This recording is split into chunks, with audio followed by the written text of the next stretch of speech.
Welcome to Your Money Guides, brought to you by Interface Financial Planning. Have you put your will in place? No matter how many times Alan comes across it, he still finds it amazing, indeed shocking, that 2 out of 3 adults do not have a valid will in place. When you put it down to figures, did you know that means only 33% have a will? Alan often wonders why the other 67% haven't got one. He's started to ponder it more and more recently and has come up with these reasons. Is it because people don't care? That's maybe the case for some, but Alan thinks that it's more likely to be around 1 in 100 people who don't care about having a will. Let's say that's a fact, so what about the other 66 people? Is it because people think they're immortal? Some might find it difficult to believe that they aren't going to live forever, and so don't even contemplate writing a will. Alan recently had a conversation with a 72-year-old who thought that she was too young to be thinking of writing her will. Are you surprised? She was definitely not too young, but it's not just about age. Alan has recently been involved with a 48-year-old who died suddenly without a will. He was unmarried and his elderly parents had to deal with the complications of managing his financial affairs at the same time as dealing with their terrible loss. Another client, aged 37, died a couple of years ago. Fortunately, she had a will in place because Alan insisted that she and her husband did them immediately he took them on as clients. Thank goodness they listened. Another reason why people might not put a will in place could be the cost. And Alan can appreciate that there's always many demands on money. However, if a will costs around £150, it's a tremendous investment when compared with the 4-figure bill that your family may have to pay out if there is no will in place.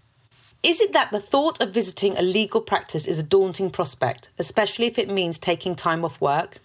That Alan can understand, and is why at Interface Financial Planning they have developed an online system where they can take instructions remotely at time of convenience. Another reason, is it because it's difficult to get witnesses together to sign? The Wills Act of 1837 stipulates that witnesses all have to be in the same room at the time of signature. Well, this was almost impossible during the first few months of COVID-19. However, legislation put forward in August now allows wills to be witnessed via video conferencing. This legislation was backdated to the 31st of January 2020 to allow for any wills that had already been witnessed using video. It has been extended for 2 years to the 31st of January 2022, so that means another excuse has been removed.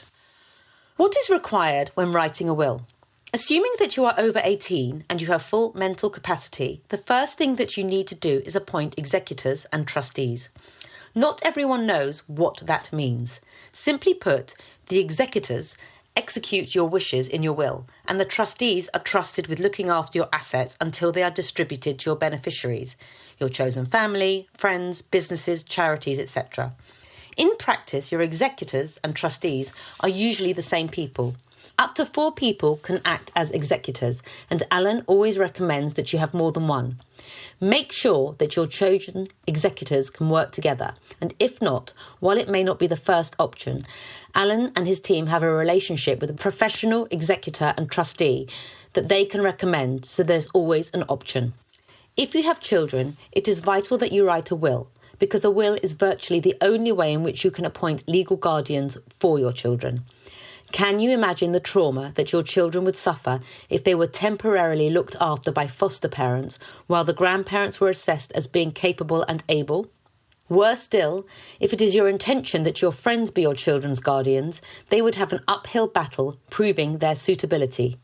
Even worse, have you asked them first? Perhaps they don't even know that it is your wish for them to be guardians for your children should the unthinkable happen. After all, it is a huge responsibility. Do ask first. Who are your beneficiaries? Your beneficiaries come next, and at this point, you really need someone with expertise and experience. If you exclude a family member, have you prepared a written statement, separate from your will, stating why they have been excluded? Without it, a court may decide to overturn your exclusion. If you leave money to charities, beware of leaving a percentage. Much better to leave a sum of money, because charities are known to be ruthless and will want your trustees to account for every last penny. What are your assets? Are you sure which of your assets you can leave via your will and which you cannot? If you own a property as a joint tenancy, it will pass to the other joint tenants, regardless of what you say in the will. If you want to leave your share of your property via your will, you should arrange your property ownership as tenancy in common. Distribution of your assets can require professional expertise, which is why our clients come to us. It may save your beneficiaries thousands of pounds if you have done this correctly. However, this should be an excuse to procrastinate, and a will where you have appointed executors and guardians is much better than no will at all. Organ donation. Apologies, Alan is about to use the word amusing in connection with wills, but it does raise a smile when his clients want to stipulate organ donations in their will. Alan explains that usually the funeral has already taken place by the time that the will is retrieved from storage, so when they get to the organ donation clause, it is already too late. There are many pitfalls in writing a will, and Alan could probably write a book on the subject. He once came across a client who had prepared her will, leaving everything to her 2 sons, and her 2 sons had witnessed it. Going back to the 1837 Wills Act, the people that cannot inherit anything from the will are the witnesses. So, in witnessing, the sons had disinherited themselves. In another case, a couple proudly showed Alan their wills that they had written before they got married. They were unaware that marriage revokes a will. They could have covered this by including an in contemplation of marriage clause, but they hadn't. They were quite upset when Alan had to inform them that their wills were no longer valid and they had to start again. It might seem a simple thing, but secure storage of your will is vital. Alan provides all of his clients with a professional storage facility through an independent legal storage company, and Alan informs all of the executors of the location and how to obtain the will at the time of need. A few years ago, Alan was in discussion with beneficiaries who had not been able to locate a will and had processed the estate following the laws of intestacy.